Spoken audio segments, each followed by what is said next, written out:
Faut pas se le cacher, quand les restaurants vont rouvrir, on n'aura qu'une envie, et nous-mêmes les premiers restaurateurs, c'est d'aller se faire, d'aller casser la croûte et de faire une belle table, évidemment.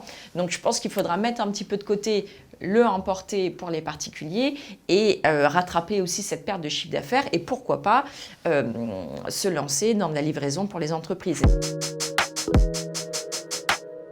Bonjour, je suis Stéphane Méjanès, bienvenue dans Carte sur table.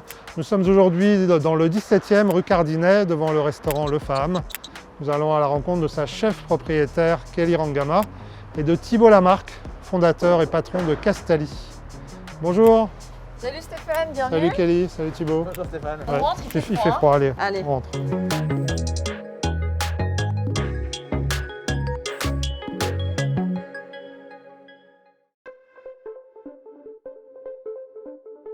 Merci Kelly de nous accueillir ici. Merci à vous d'être venu nous voir dans ces conditions un peu particulières. Mais On va parler de tout ça. On accueille aussi Thibault, donc, qui est un de tes fournisseurs. Tout à fait. On aime bien parler de l'écosystème du restaurant. Il y a le chef, mais il y a aussi tous ceux qui fournissent les produits ou les services. Alors, on parlera de Castali, mais on va commencer par toi. Donc, le restaurant a ouvert en juin 2019, c'est ça? Tout à fait.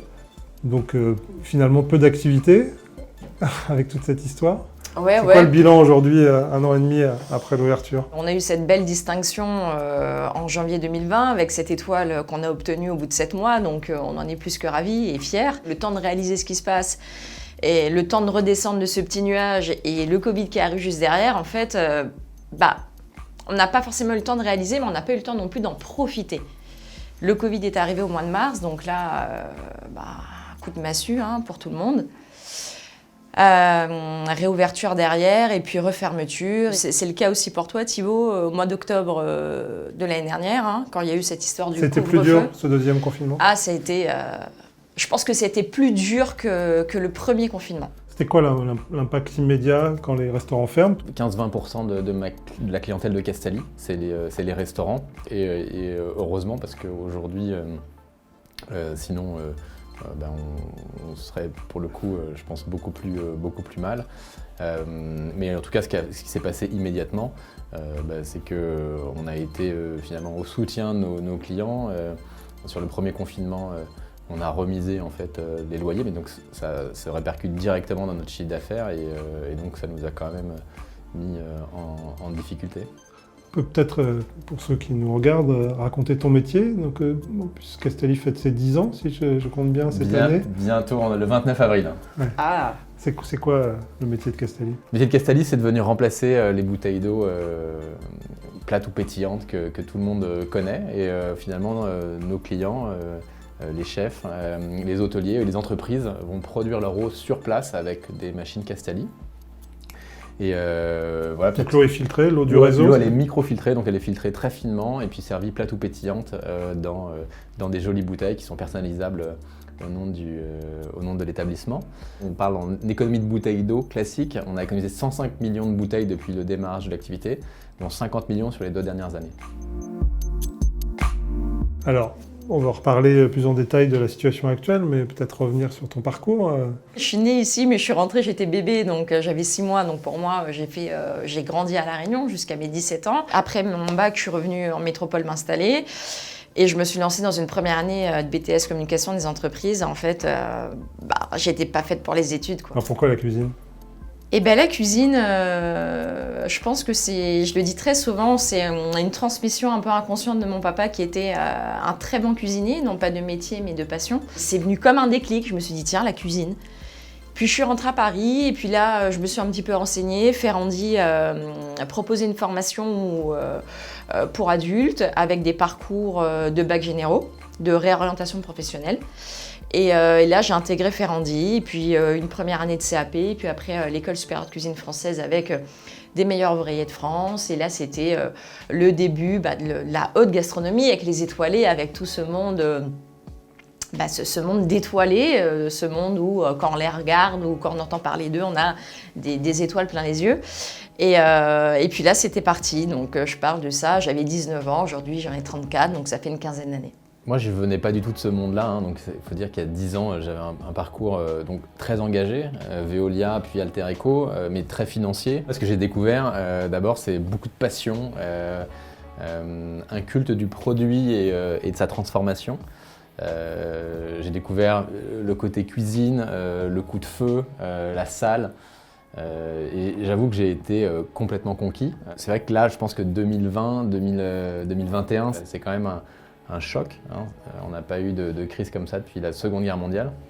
Quand on a fait le déconfinement, tout le monde me dit mais le monde d'après est exactement le même que le monde d'avant. Moi je pense pas, je pense qu'au contraire, on a beaucoup intériorisé, il est en train de se passer plein de choses. Et je pense qu'on aura vraiment muté dans notre rapport au monde. Alors Kelly, le choc de cette crise, vous l'avez encaissé forcément avec Jérôme. Qu'est-ce que vous avez mis en place? Quelles solutions vous avez trouvées pour y faire face? Alors, nous, rester à la maison, à rien faire et profiter, j'ai envie de dire, des aides de l'État, c'était pas possible. Jérôme, c'est une pile, il peut pas rester sur place. Moi, des fois, j'aime bien souffler un peu. Et le premier confinement est arrivé, on va dire, et pas arrivé au bon moment, parce que j'aime pas dire ça, mais il est arrivé à un moment où on avait aussi besoin de se reposer. L'étoile venait de tomber, ça faisait 3 mois qu'on était à fond. Donc en fait, c'est vrai que les 3 premières semaines du premier confinement, on a dormi en fait. Bon, 1 mois c'est cool, 1 mois et demi, ça a commencé à venir long.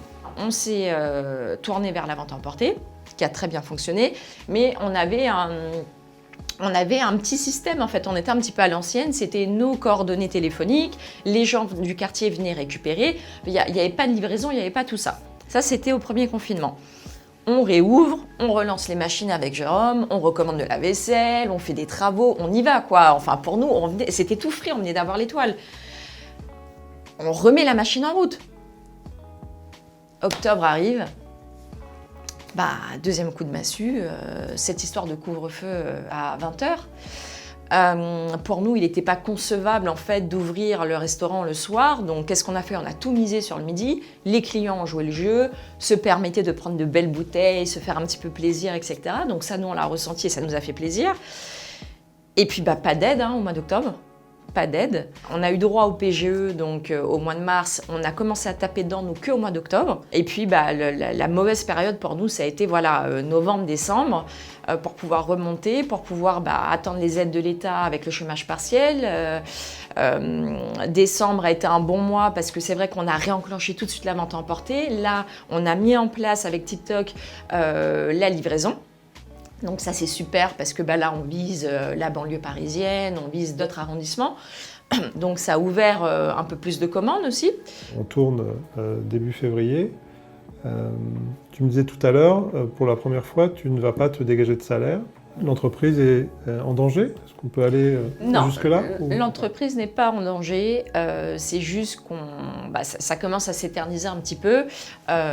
J'ai la chance d'avoir des prestations à côté du restaurant qui me permettent de supprimer, de retirer mon salaire de la société.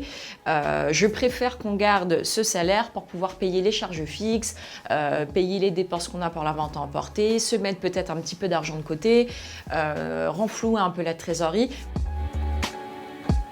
Quels sont vos liens aujourd'hui, malgré la fermeture des restaurants? Alors nos liens, nous on continue à travailler, on continue à boire de l'eau quand même au restaurant, donc elle tourne la fontaine. On a mis tout de suite en place un guide des restaurants qui faisait du à emporter pour mettre en avant auprès de nos clients corporate, donc finalement 60% du CAC 40, et puis un certain nombre de startups, de cabines d'avocats, de banques, nos clients qui font du à emporter. Chez vous, c'est uniquement à destination des particuliers. Est-ce qu'on pourrait imaginer aussi de livrer les entreprises et du coup créer une forme de solidarité d'entreprise à entreprise, grosse entreprise ou moyenne, à petite entreprise du restaurant? Faut pas se le cacher, quand les restaurants vont rouvrir, on n'aura qu'une envie, et nous-mêmes les premiers restaurateurs, quand on va tous rouvrir, c'est d'aller se faire, d'aller casser la croûte et de faire une belle table, évidemment. Donc je pense qu'il faudra mettre un petit peu de côté le emporter pour les particuliers et rattraper aussi cette perte de chiffre d'affaires et pourquoi pas se lancer dans de la livraison pour les entreprises. Certains ont trouvé des solutions pour ça. Tu parlais de logistique en ouvrant ce qu'on appelle les dark kitchens. Qu'est-ce que tu penses de ce phénomène qui est en train de prospérer sur la fermeture des restaurants? Alors oui, il y a un sacré débat en ce moment sur les réseaux sociaux, sur les dark kitchens. Si je peux me permettre, je pense qu'il ne faut pas mélanger les torchons et les serviettes. C'est dit. Voilà, donc juste en disant cette phrase, on a mon avis sur le sujet. Pour moi, les dark kitchens, c'est de la quantité, c'est l'usine, c'est un peu de l'abattoir. Quel plaisir on a à faire à manger dans une dark kitchen. Il n'y a aucun contact avec le client. L'essence même d'un restaurant, qu'est-ce que c'est? C'est de partager, comme on fait aujourd'hui, c'est de manger, de boire une bonne bouteille, de discuter, c'est la convivialité, c'est le partage. Une dark kitchen aujourd'hui, c'est quoi? C'est faire de la mise en place, c'est dans un local faire, je sais pas moi, 3, 4, 5 types de restauration différentes. C'est quoi, enfin... Comment tu vois aujourd'hui l'avenir du restaurant en général et l'avenir du FAM en particulier? Le FAM, il va falloir mettre un petit peu les bouchées doubles quand on prépare, et vous êtes connaisseur en la matière, quand on prépare un prévisionnel où on a 32 places assises avec 10 services par semaine, midi et soir, et quand on se retrouve à faire 16 couverts, parce qu'on a supprimé la moitié avec les distanciations, avec plus de services, avec un ticket moyen qui a complètement chuté, un chiffre d'affaires qui est divisé par 6, on ne va pas se permettre, si on réouvre là à court terme, je l'entends bien, avec le gel, le nombre de places assises restreintes, avec les distanciations, on ne va pas pouvoir continuer sur la même lancée. On ne va pas pouvoir faire le 32 couverts jour, 16 déjeuners, 16 dîners. Il va falloir penser à une autre activité, toujours dans le milieu de la restauration, mais peut-être la vente à emporter auprès des entreprises. Il va falloir trouver un autre support. Toi, Thibaut, comment tu vois le restaurant de demain? Alors moi, j'ai envie de le projeter après la crise. Finalement, le FAM, c'était un restaurant qui est avant-gardiste. Ce vers quoi les clients ont envie d'aller, c'est-à-dire des bons produits, et, des produits de saison, des vins bio, finalement de la qualité. Et je pense que c'était déjà le cas avant la crise, mais ça va aller croissant, puisque on voit bien quand même que entre ce qu'on mange et ce qu'on boit, ça a des répercussions assez immédiates quand même sur notre santé. Donc c'est tout ça qui te fait tenir aujourd'hui? On pourrait imaginer que tu aies des moments de déprime avec Jérôme? On a cette force, on est deux. Je suis pas seule, donc c'est vrai que ça aide beaucoup. Et puis après, on est tout un cercle d'amis où c'est que des restaurateurs, c'est que des vignerons, c'est que des sommeliers. Et puis il y a une chose qui est indéniable et qui nous fait tenir, c'est le lien social qu'on a gardé avec les clients. Hein. Parce que s'il n'avait pas été là, avoir juste un petit merci, on reçoit même un petit SMS en nous disant « on s'est régalé, c'était super ». Je vous dis, un petit passage dans la rue, « on a pris un menu la semaine dernière, c'était canon, on revient la semaine prochaine ». Enfin, rien que ça. Et puis, toutes les semaines, on a cette clientèle d'habitués qui revient.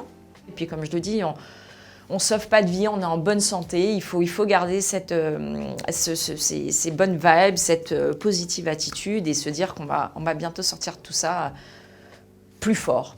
Merci Kelly. Merci à vous, merci à tous les deux. Thibaut. Merci Stéphane. D'avoir été avec nous et puis tous au resto le plus vite possible. Dès qu'on peut. Merci.